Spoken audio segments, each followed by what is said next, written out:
평안하시죠? 오늘은 마가복음 소그룹 교재 25과 기먹고 말 더듬는 자를 고치시다 라는 제목으로 하나님 말씀을 같이 살펴보겠습니다. 마가복음 7장 31절에서 37절의 말씀인데요. 천천히 한 절씩 살펴보겠습니다. 31절에 예수께서 다시 두로 지방에서 나와 시돈을 지나 데가볼리 지방을 통과하여 갈릴리 호수에 이르매, 주님이 다시 제자들과 갈릴리 호수로 오신 것이죠. 사람들이 귀먹고 말 더듬는 자를 데리고 예수께 나와 안수하여 주시기를 구하거늘, 또 예수님이 온 것을 알게 된 여러 무리들이 예수님께 병든 자를 데리고 왔어요. 오늘은 귀가 먹고 말 더듬는 자를 데리고 와서 예수님께 친히 안수해 주시기를 구하고 있다, 이렇게 말하고 있어요. 고쳐주시는 것만이 아니라 그에게 어루만져 주시고 기도해 주시기를 원하고 있는 것입니다. 33절에 예수께서 그 사람을 따로 데리고 떠나사 손가락을 그의 양 귀에 넣고 침을 뱉어 그의 혀에 손을 대시며, 우리는 예수님이 왜 이런 동작을 했는지, 특별히 손가락을 양 귀에 넣고 또 그에게 또 침을 뱉은 그 손으로 그의 혀에 손을 대시고 왜 이런 행동을 했는지 다 이해할 수는 없어요. 그러나 분명한 것은 주님이 그를 고쳐주시기를 원했던 자들이 주님이 그를 어루만지고 기도해 주시기를 원했던 대로 그렇게 그들의 마음을 헤아려 주시고 고쳐주시는 과정인 것 같습니다. 그러면서 34절에 보면 하늘을 우러러 탄식하시며 그에게 이르시되 에바다 하시니 이는 열리라는 뜻이라. 하늘을 우러러 탄식했다, 이런 표현은 성령께서 로마서에 보면 말할 수 없는 탄식으로 주의 성도들을 위해 기도하신 것처럼, 또 주님이 자기 백성이 목자 없는 양과 같음을 보시고 슬퍼하여 우시는 것처럼 지금 말도 못하고 또 귀로 듣지도 못하는 그 잃어버린 한 영혼을 안타까워하시며 탄식하고 계신 것입니다. 그러면서 에바다, 열려라, 이렇게 말씀하셨던 거예요. 그랬더니 35절에 보니까 그의 귀가 열리고 혀가 맺힌 것이 곧 풀려 말이 분명하여졌더라. 주님의 말씀 앞에 그의 귀가 열리고 그의 혀가 맺혔던 것이 풀리게 되어서 듣게 되고 말하게 되었다, 이렇게 말하고 있습니다. 어떤 동작 때문에 고쳐진 것이 아니라 바로 그 예수 그리스도의 권세 때문에 치유함을 얻은 것입니다. 36절, 예수께서 그들에게 경고하사 아무에게도 이르지 말라 하시고 경고하실수록 그들이 더욱 널리 전파하니, 주님은 지금 계속해서 의도적으로 사람들에게, 무리들에게 예수님 노출되지 않기를 원하고 계세요. 우리가 추측해 보기로는 주의 사명을 다 마치기 위해서 주님이 아직은 이 잠잠히 이 잃어버린 한 영혼을 찾으셔서 고치시고 복음 전파하기를 원하신다고 볼 수 있습니다. 그런데 안타깝게도 사람들은 예수님의 말씀을 듣지 않죠. 오히려 더욱더 널리 전파했다, 이렇게 말하고 있어요. 37절에 사람들이 심히 놀라 이르되 그가 모든 것을 잘하였다. 못 듣는 사람도 듣게 하고 말 못하는 사람도 말하게 한다 하니라. 이 소문을 들었던 많은 무리들은 예수님이 참 좋은 일을 하시는구나, 안타까운 건 거기에서 멈춰져 있는 것 같아요. 마음의 문을 열며 갈릴리 바다 건너편인 데가볼리 지방에 도착하셨다. 그곳은 얼마 전 귀신 들린 사람을 고쳐주시고 주민들로부터 빨리 떠나달라고 독촉을 받았던 마을이었다. 기억나십니까? 이 더러운 이 귀신이 이 한 영혼을 사로잡고 있을 때 예수님이 고쳐주시자 그들은 그것으로 인해서 자신의 재산이 손실을 보는 것을 보면서 예수님이 떠나달라, 이렇게 말하고 있죠. 물질적인 것이 예수님보다 앞서고 있는 것입니다. 영안이 가려져서 내가 얼마나 유익을 얻을 것이냐, 이것을 보고 예수님을 바라볼 때 나에게 유익이 없으면 예수님 날 떠나주십시오, 이렇게 요청하고 있는 거예요. 참으로 안타까운 것입니다. 말씀의 씨를 뿌리며 1번, 데가볼리 사람들은 얼마 전만 해도 예수님을 환영하지 않았습니다. 그런데 이번에는 귀먹고 말더듬는 농아를 데리고 일부러 예수님을 찾아왔습니다.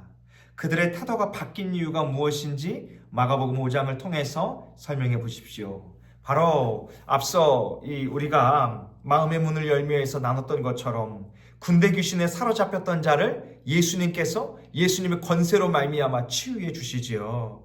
그랬더니 이 귀신 들렸던 자가 회복을 받아서 예수님을 따르고자 합니다. 그때 예수님 말씀하시기를 그렇게 하지 말고 집으로 돌아가서 내게 어떻게 주님이 큰 일을 베풀어 주셨는지 대가벌리에 전파하여 또 가족들에게 전파하여 주의 복된 소식을 듣게 하라, 이렇게 예수님이 그 군대 귀신 들렸던 자에게 명령해 주셨거든요. 그랬더니 이 사람이 충직하게 그 주님의 말씀을 따라서 그 대가벌리 지역의 가족들과 또 그 지역의 마을 주민들에게 주의 복음을 나타냈던 것 같아요. 그래서 이제는 예수님 떠나십시오가 아니라 예수님을 통해서 귀먹고 말 못하는 자를 데리고 오고 또 많은 병든 자를 데리고 와 고침을 받고 싶은 것으로 태도가 바뀐 것입니다. 2번, 예수님이 다른 데서는 볼 수 없었던 독특한 방식으로 병든 자를 고치시는 모습을 볼 수 있습니다. 33절에서 34절에 이 몇 가지 특징을 나눠봅시다. 먼저 의도적으로 주님은 무리에게서 벗어나 계십니다. 왜 무리에게 이런 놀라운 표적을 보여주기를 원하지 않으실까요? 표적이 중요한 것이 아니라 그 놀라운 기적이 예수 그리스도가 하나님의 독생자임을 믿을 수 있는 그 복음의 역사되는 현장으로 나아가야 하는데 그들은 그것에 이르지 않는 거예요. 또 아직 주님은 이 사로잡히기 전에 한 영혼 한 영혼, 한 마을 한 마을마다 복음을 전해야 하는 거예요. 아직 이 때가 다 차지 않았기 때문에 주님은 의도적으로 지금 이 복음 전하는 일을 더 세밀하게 하시고 계신 것입니다.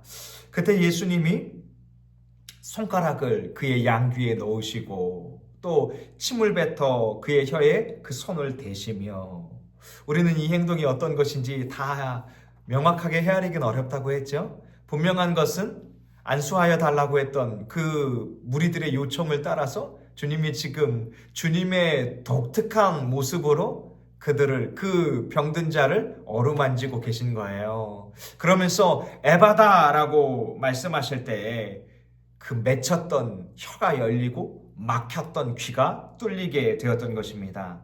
3번, 예수님은 병든 자를 사람들의 눈이 없는 곳으로 데려가 고쳐주셨다. 36절과 비교할 때 왜 그렇게 하셨다라고 생각하는가?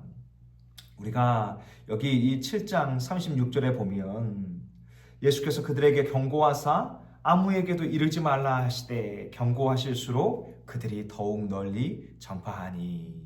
또 다른 성경에 보면 예수님이 이 사람들에게 알리지 마라 하실 때 그 이유가 그것 때문에 사역에 방해가 돼서 또 이 무리들로 인해서 사역의 이 확장이 이루어지지 않는 것 때문에 하나님의 뜻을 성취하기 위해서 분명한 주님의 목적이 있었다라고 또 다른 이 본문에서는 그 이야기를 나누고 있죠. 4번, 왜 귀와 혀에 손을 대시고 침을 뱉으셨을까? 그에게 무엇을 기대한 것일까? 왜 이렇게 주님은 특별한 행동을 하셨을까? 아마 우리는 다 이해하기는 저도 사실은 어렵습니다. 그럼에도 불구하고 추정해 보면 이 과정을 통해서 말을 못하고 듣지 못하는 이 사람에게 다 말로 표현되어지지 않는 것들이 있잖아요. 그러나 주님이 그의 귀를 어루만지시고, 내가 귀로 못 듣고 있는데 주님이 내 귀를 어루만져 주셨구나. 주님이 내가 말하지 못하고 있는데 내 혀를 어루만져 주시는구나. 아마 그 병든 자는 그런 마음도 들었을 것입니다. 그리고 주님이 열려라 라고 말씀하실 때 자신이 그동안 고통당해왔던 그 질병으로부터 자유함을 얻게 하는 그 은혜를 이 병든 자에게 온전히 느끼게 해주시고 경험되어지게 하시기 위함인 줄로 믿습니다. 주님은 항상 돌아보면 병든 자를 고치실 때 그 질병만을 고치기를 원하지 않으세요. 그 병을 고치는 과정을 통해서 그가 예수가 하나님의 독생자요, 예수가 메시아요, 예수가 그리스도임을 마음으로 믿게 하시고 구원의 길로 인도해 주시는 것입니다. 5번, 하늘을 향해 탄식하시는 주님의 모습에서 무엇을 발견할 수 있는가? 탄식하셨다. 그 고통당하는 한 영혼을 향해서 가슴 아파하시며 우셨다. 이렇게 말하고 있는데요. 누가복음 19장에 보면 누가복음 19장 41절에 성에 가까이 오사 성을 보시며 우셨다. 이렇게 기록하고 되어 있고요. 요한복음 11장 35절에 보면 예수께서 눈물을 흘리시더라. 이렇게 말하고 있습니다. 주님은 아파하고 있는 자기 백성의 아픔을 그냥 두기를 원하지 않으세요. 그래서 오늘 말씀과 같이 주님이 탄식하시면서 또 그에게 에바다라고 명령하고 계신 것입니다. 저는 이것을 바라보면서 우리 주님의 사랑을 다시 한번 발견하게 됩니다. 믿음의 식구들이요, 여러분들이 고통 가운데 있다면 주님은 여러분을 바라보면서 애통하는 눈물, 가슴 아픈 사랑으로 우리를 보듬어 주실 줄로 믿습니다. 6번, 예수님은 사람을 고치실 때 각 사람의 형편과 믿음에 따라 그 방법을 조금씩 다르게 하셨습니다. 이를 통해 무엇을 깨달을 수 있겠습니까? 다음에 세 가지 경우를 놓고 공통점과 차이점을 비교해 보십시오.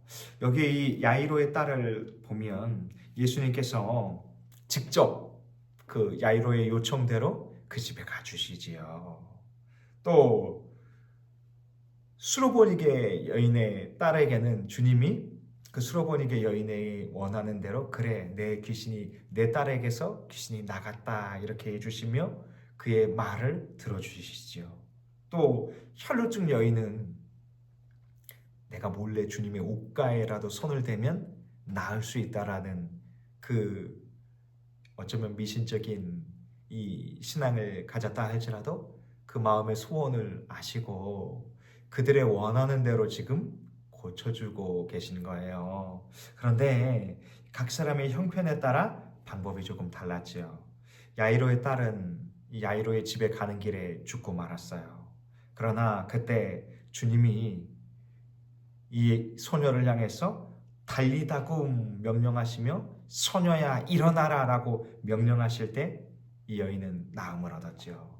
또 오늘 이 귀 막고 또 혀가 맺힌 이 영혼에게도 에바다 라고 명령하실 때 그 말씀에 따라 나음을 받았지요. 또 다른 차이점은 수로보니게 여인의 딸은 직접 만나주시지 않으셔도 그 여인이 돌아가서 확인했을 때 딸이 고침을 받았지요. 또 혈루증 여인은 예수님께서 먼저 고쳐주시고 누가 내 몸에 손을 대었느냐 이렇게 물으시며 고친 것으로 끝나는 것이 아니라 이 여인이 주님 내가 혈루증을 앓고 있으나 옷가에라도 손을 댔을 때 나을 것이라는 믿음으로 옷가에 손을 댔습니다라고 말할 때 이 여인을 향해서 딸아 내 믿음이 너를 구원하였다라고 하시며 고쳐주시죠.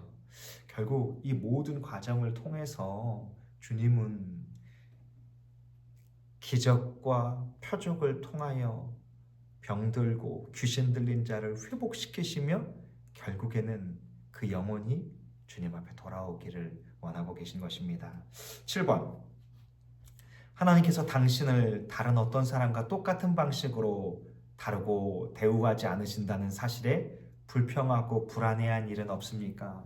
어쩌면 우리는 돌아보면 우리 믿음의 식구들 사이에서도 우리는 각자 인도하는 삶이 참 다릅니다. 또 이끄시는 방법도 주님은 참 달라요. 그러나 여기에 대해서 우리는 불평하거나 불안할 이유를 찾을 필요가 없습니다. 분명한 사실은 우리에게 가장 맞는 길로, 가장 맞는 방법으로, 가장 좋은 길로 우리를 인도해 주실 것이기 때문입니다. 8번 고침을 받은 자에게 예수님은 무엇을 명령하셨는가? 36절에 보면 아무에게도 이르지 말라 경고하셨다 이렇게 말합니다. 왜 그런 명령을 하셨다고 생각하는가? 하나님의 뜻을 주님께서 성취해가는 이 과정 속에서 뭔가 우리가 다 헤아리기 어려운 하나님의 경륜이 있으셨던 것 같아요. 아직 잡히시면 안 되는 일들, 또 아직 주님이 가고자 하는 마을들, 가고자 해서 만나시고자 하는 사람들을 만나고 회복시키고 천국 복음, 하나님 나라의 복음을 전파해야 하는데 무리들로 인해서 그 길이 막히면 안 되잖아요. 9번 고침을 받은 자는 명령을 따르지 않고 어떻게 하였습니까? 오히려 그들이 더욱 널리 전파하였다 이렇게 말합니다. 결국 그의 행동은 결과적으로 옳은 것이었다라고 볼 수 있겠습니까? 라고 물을 때 저희는 그렇지 않다고 생각합니다. 주님이 옳다고 생각하고 있습니다. 당장 내 눈앞에 어떤 효과가 빨리 나타나는 것이 중요한 것이 아니라 우리는 하나님이 우리를 어떻게 인도하시는가, 하나님의 뜻이 무엇인가를 분별하며 살아야 할 줄로 믿습니다. 삶의 열매를 거두며 예수님은 아무에게도 이르지 말라고 경고하셨습니다. 그들은 예수님의 말씀에 순종하지 않았어요. 당신은 이들처럼 자기 마음대로 행동하는 사람이 아닌지 점검해 보십시오. 그리고 날마다 주님의 뜻에 부합하는 순종을 하기 위해서 항상 충실해야 할 일이 무엇이겠습니까? 이렇게 말하면서 로마서 12장 12절은 이렇게 말합니다. 소망 중에 즐거워하며 환난 중에 참으며 항상 기도에 힘쓰며. 환난이 있다고 해서 물러설 것도 아니고 내가 주님 나라에 대한 소망을 품고 날마다 아버지의 뜻이 무엇인지 주님이 새벽 미명까지 기도하신 것처럼 깨어 기도하는 삶을 살아갈 수 있기를 원합니다. 또 주의 계명을 붙들 때 우리가 어리석어서 우리의 욕심대로 살아가는 것이 아니라 주님이 원하시는 길을 걸어갈 수 있는 저와 우리 다산통행교회 믿음의 식구들이 될 수 있기를 원합니다. 수고하셨습니다.